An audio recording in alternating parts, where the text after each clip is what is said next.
tout le monde, j'espère que vous allez bien. Donc aujourd'hui, je vous retrouve dans une nouvelle vidéo pour vous faire un petit bilan sur mon expérience du Salon du Livre de Montréal 2019 qui pour moi a été une expérience très positive.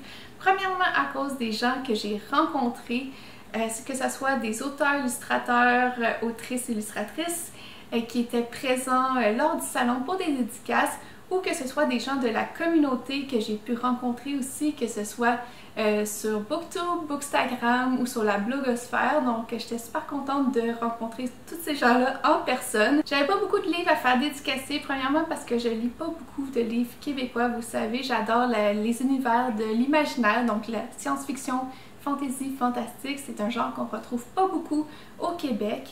Et aussi la bande dessinée, ça j'adore ça, puis je pense que c'est là où je me suis vraiment fait plaisir cette année. La première rencontre que j'ai faite se trouve en la personne de Cynthia Carbonneau pour son livre Maleficus, le Royaume de l'Hiver, le livre 1, aux éditions Luzerne Rose, qui est une toute petite maison d'édition québécoise qui se spécialise en Young Adult. J'avais reçu ce livre-là en service presse et j'avais vraiment hâte de pouvoir rencontrer l'autrice. J'attendais l'hiver pour lire ce livre-là, étant donné le sujet qui est le Royaume de l'Hiver. Et là, je pense que ça va se lire très bientôt, étant donné le froid glacial qu'on vit en ce moment au Québec. Mais c'était vraiment une super belle rencontre. On a pu parler de son livre, de ses idées et du fait aussi que son deuxième tome va sortir en janvier. J'ai même eu une primeur pour voir la couverture du deuxième tome. Je peux pas vous la montrer, mais je pense que ça va être plus dans les teints de rose mauve. Donc, qu'est-ce qu'elle m'a écrit? Pour Chantal, bonne lecture et bienvenue dans mon univers glacial. Ne fais confiance à personne. Les nuits sont froides sur le continent. Donc, j'ai très hâte de découvrir ce livre-là que j'ai mis aussi dans ma pile à lire pour le Cold Winter Challenge. Ensuite, le deuxième livre que je me suis fait dédicacer, c'est un livre que j'ai en ma possession depuis quand même un moment, mais j'avais jamais rencontré l'illustratrice Isabelle Arsenault pour son livre Jeanne le renard et moi chez La Pastèque. C'est vraiment pas son dernier, mais je pense que c'est vraiment mon préféré jusqu'à maintenant pour en avoir lu quelques-uns. Et elle me fait un super beau petit dessin de Hélène, dans le fond le personnage principal. J'ai vraiment aimé cette rencontre, malgré que j'ai trouvé Isabelle assez timide. Je lui évoquais surtout pourquoi j'aimais son travail. On était même à la même université, mais à 10 ans d'écart, donc moi je suis allée 10 ans plus tard. Et puis c'est un peu grâce à ça que j'ai découvert son travail, du temps qu'elle faisait du travail plus éditorial. On pourrait se lancer dans des albums jeunesse et de la bande dessinée. Mais déjà à l'époque, j'aimais vraiment son style. Donc c'est comme ça que je l'ai découvert et puis j'étais super contente de pouvoir échanger avec elle. Ensuite, je suis passée par le kiosque des Malins pour faire dédicacer ma BD Nin. Donc ici, j'ai le premier tome, La Ligne Noire. C'est illustré par Pilet et c'est scénarisé par Darlot. Malheureusement, il y avait juste l'illustrateur qui était venu tout spécialement de Belgique à Montréal. Le scénariste français n'était pas avec lui. On a pu parler déjà des 3 premiers tomes qui sont sortis ici au Québec et du dernier tome qui n'est pas encore sorti. Donc j'ai eu quelques primeurs sur l'histoire qui a l'air de se passer uniquement dans le métro cette fois-ci. Je vous fais un petit résumé. Ici, Nin a été adoptée par ses 2 tontons puisqu'elle a été découverte dans le métro. On ne sait pas trop ses origines jusqu'au jour où elle va aller dans un autre monde à travers la ligne noire qui est une ligne de métro secrète. À partir de là, il va y avoir plein de rebondissements et plein de situations, plein d'aventures qui sont vraiment plus rocambolesques les unes que les autres. Je vous en dis pas trop, mais de savoir que ça continue cette série-là. J'ai su aussi en primeur que l'auteur et l'illustrateur sont en train de travailler sur les tomes 5 et 6 qui ont déjà l'idée pour le 7, donc je pense qu'on n'a pas fini avec Nin et ça me fait super plaisir.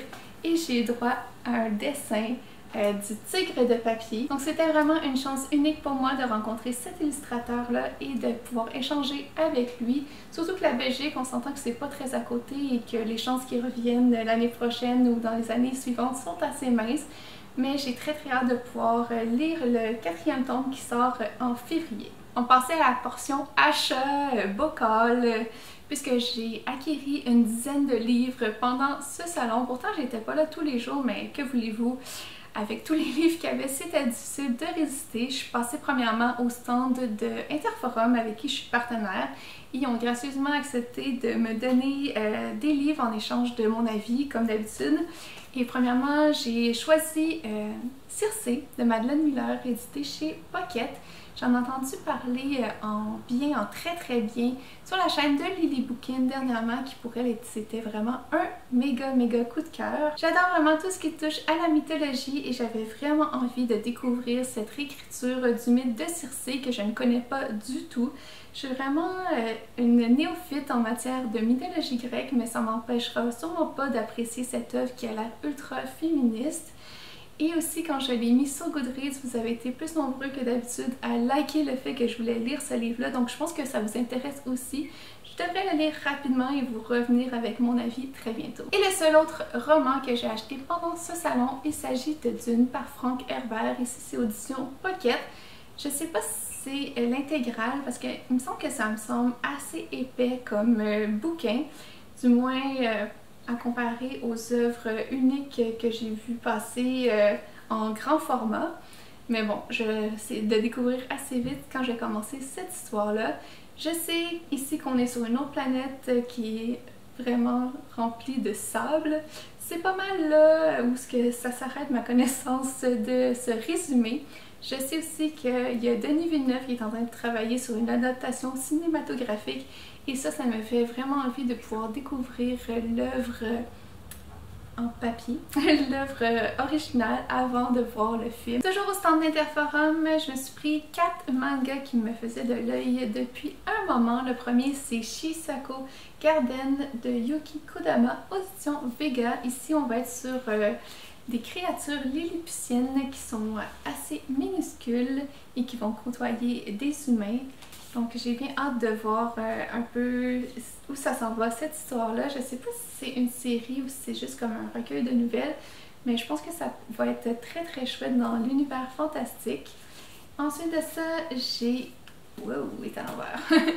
Magus of the Library, le tome 2 par Mitsu Izumi chez Kiun. Je vous ai déjà parlé du premier tome de cette série-là qui avait été un grand coup de cœur pour moi, où on est dans un monde où il y a des bibliothécaires qui doivent s'occuper de toutes les bibliothèques de ce monde-là et qui vont devoir faire en sorte que les livres sont respectés et que les gens peuvent avoir accès à ces livres-là. Et j'ai très hâte de pouvoir continuer cette histoire-là et surtout de pouvoir voir la grande bibliothèque où va sûrement se dérouler ce deuxième tome. Ensuite de ça, j'ai un livre ici de science-fiction post-apocalyptique avec des robots qui est Heartgear par Tsuyoshi Takaki et qui m'intéressait énormément parce que malgré le sujet, c'est traité avec des illustrations ultra mignonnes. Ici, je sais juste que la plupart des humains ont été ravagés dans un cataclysme qui a eu lieu 200 ans auparavant et que depuis ce temps-là, robots et humains vivent une vie en parallèle. Donc ici on va voir notre héroïne qui est élevée par un robot et j'ai bien hâte de voir où ça s'en va. Je sais que c'est le premier tome d'une série.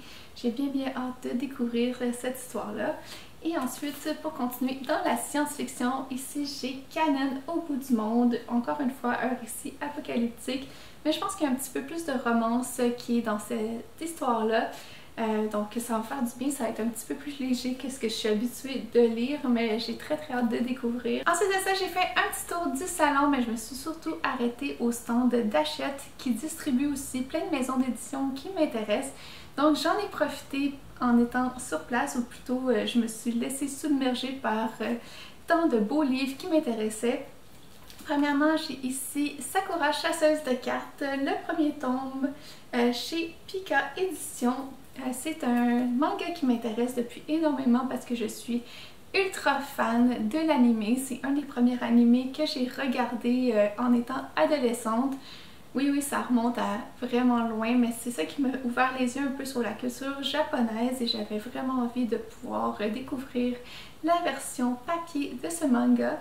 Donc, comme vous voyez, il est encore emballé. Je voulais attendre de l'ouvrir avec vous parce que je suis pas mal sûre qu'il y a une carte dedans. Moi et les emballages. Ok, j'ai réussi. J'ai réussi à enlever l'emballage. Maintenant, où se cache la carte? pensais que ça allait être une carte de Clo, mais c'est vraiment juste un petit goodies avec comme les cartes de Sakura avec l'héroïne qui est derrière. Si vous ne connaissez pas Sakura, petit résumé rapide, c'est une jeune fille qui a ouvert par mégarde un livre d'où s'échappent toutes des cartes qui ont des pouvoirs magiques. Et là, elle va réveiller le gardien du sceau, le gardien des cartes, qui va lui dire d'aller les chercher. En fait, les cartes sont sous leur forme originelle et doit les attraper pour les transformer en cartes. Et c'est vraiment une série que j'ai adoré regarder. J'ai vraiment hâte de voir si ça va être aussi bon en format écrit, en format papier. Et finalement, j'ai terminé la collection d'une série de bandes dessinées que j'adore. Ici, j'ai le 5e tome, donc Les Carnets de cerises par Aurélie Néret et Joris Chamblin. Le tome 5 des Premières Neiges au Perside aux éditions Soleil dans la collection Métamorphose. Ce que j'adore vraiment dans cette série-là, premièrement, les dessins sont magnifiques, mais on a aussi une héroïne qui est super forte et super débrouillarde, qui veut devenir écrivaine et qui sait comment se mettre les pieds dans les plats. Et ici, on a toujours des pages de son journal, donc elle va commenter un peu l'histoire à sa manière, donc c'est vraiment super intéressant, ça amène vraiment une autre dynamique dans l'histoire. Pour l'instant, j'ai lu seulement les 2 premiers tomes, mais j'attendais d'avoir la collection complète pour terminer. Ça vaut tellement le détour, si vous ne connaissez pas, là, c'est vraiment une série de bandes dessinées jeunesse à ne pas manquer. Et du même auteur, je me suis aussi procuré cette édition des 3 premiers tomes de Sorcière. C'est illustré par Lucille Gibaudier et c'est encore écrit par Joris Chamblin.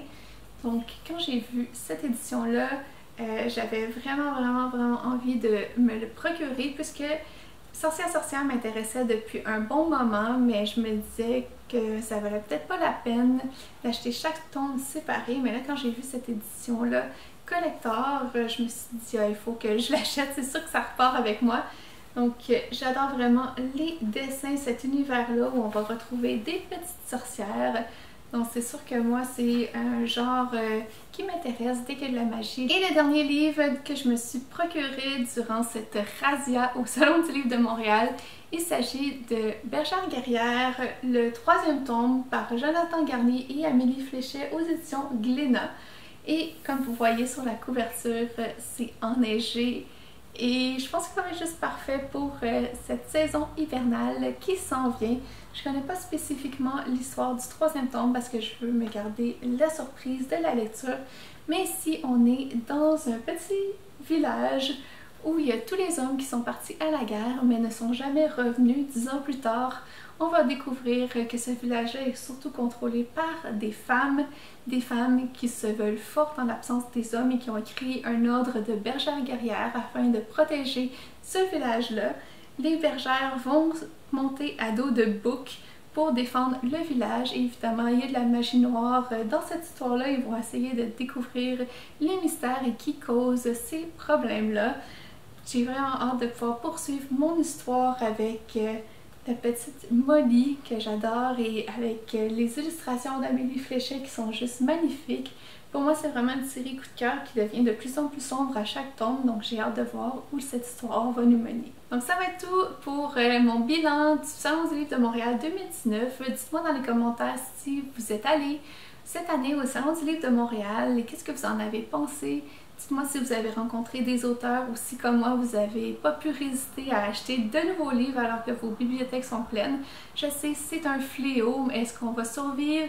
Est-ce qu'on va avoir le temps de lire tous ces livres-là? Je ne sais pas, mais pour ma part, je me suis pris beaucoup de mangas et de bandes dessinées dans l'optique que je me dis que ça se lit vraiment plus rapidement. N'hésitez pas à me dire tout ça en commentaire. Nous, on se revoit bientôt dans une prochaine vidéo et d'ici là, je vous souhaite de bonnes lectures. Bye!